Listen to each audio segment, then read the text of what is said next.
As marketing consultants, our group, myself, Aisling, Hannah, Xavier, Alex and Andrew, have recognised the current government inquiry on the Crown's unethical practices and have consolidated recommendations on means to improve the public perception and image of the brand. Crown is the largest entertainment group in Australia, making a contribution of up to $4.4 billion in Australian real GDP in 2018. Crown focuses on features of luxury accommodation and award-winning dining, world-class gaming, conferencing, shopping and entertainment facilities. The market size of Crown Resorts is $4 billion with a market capitalisation of just over $8.7 billion. Its major competitors in Australia are inclusive of the Star Entertainment Group with a market capitalisation of $3.5 million and the Sky City Entertainment Group with a market capitalisation of $297 million. Crown Resorts strive to live by their motto, "Together we create memorable experiences," by working with society in a respectful, passionate and inclusive manner, although recent headlines say otherwise.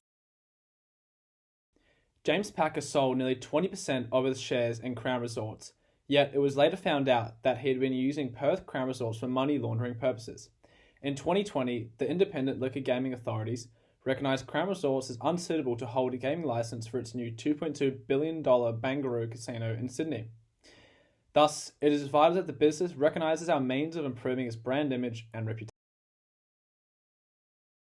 Primary data has allowed us to gauge an insight on consumers' and employees' opinions and attitudes towards the Crown Resorts and its surrounding provisions of entertainment, which includes gambling, prestigious culinary events, their 6-star hotel, and venue rentals. Through a survey that aimed to gain information on people's associations and perspective on Crown Resorts, the terms expensive, James Packer, and the casino were the first that came to most people's minds when asked to think of Crown Resorts, which highlights a premium association with Crown Resorts, thus creating feelings amongst consumers of exclusiveness towards wealthy communities and individuals. When asked if individuals believe Crown Resorts to be a business of high reputation, an outstanding 85% of the respondents answered no, with 60% of the respondents being aware of the ongoing scandal occurring within Crown, highlighting a severe impact on Crown's reputation through the publicised inquiry and rejection of casino operation in Sydney. Furthermore, an interview with an individual working as a table games dealer at the Star Sydney, Crown's direct competitor in Sydney, has shown an interest among Star's consumers about the Crown Casino, which has provided an insight into the level of brand loyalty customers have towards the Star. However, results from a focus group shows that 3 out of 7 respondents would unlikely visit the Crown Casino over their current gambling venue. Therefore, Crown will need to provide additional amenities and correct the image to increase the influx of customers visiting Crown Sydney. Crown Resorts has been classified as unsuitable to operate their new Sydney casino at Barangaroo, hindering their ability to hold a casino licence, following a public inquiry carried out by the New South Wales Government, which outlined issues with James Packer's involvement in internal decisions, connections with private junkets, and claims of money laundering. This has had a severe impact on Crown's finances and public reputation. The inquiry uncovered counts of money laundering at Crown, including the famous cooler bag footage that showed large bundles of illegally obtained $50 notes being exchanged for gambling chips in one of Crown's Melbourne VIP gaming rooms, in attempts to conceal the origins of the money. The inquiry additionally inspected 2 Crown ledgers used by clients to store assets for gambling, with proof Crown neglected to follow up on data they repeatedly used for money laundering, with warnings given to Crown as early as 2014, despite their continuing efforts to keep accounts open. Furthermore, the inquiry also proved clear links with private junket tour operators to organised crime gangs. As a result of the arising issues found by the investigation, Crown Resorts shares fell 8.23% from the 16th to the 19th of October 2020, highlighting the panic and discontent investors had about the company operations and governance. Our first recommendation is for Crown Resorts to implement a flatter management structure, as this will subsequently promote a far more positive brand image. Recently, in numerous articles, James Packer has come under pressure for such things such as influence contributing towards dysfunctional corporate governance, money laundering scandals, and his significant stake of the company's ASX-listed shares. By implementing a flatter management structure, Crown Resorts will be able to promote democratic and subjective practices which will improve the company's brand image.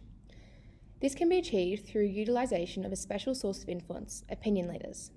They are individuals who act as information brokers between the mass media and the opinions and behaviours of an individual or group. They have some expertise in knowledge and credibility in this category. Crown Resorts should utilise Barney Evans, the CEO of Sportsbet Australia, who has shown great strength within Sportsbet with his positive influence on combating the external factors revolving the increase in consumption tax in 2018. A figure such as Evans, involved in management, could help improve the brand image of the business and steer away from the negative influence PACA has brought to Crown.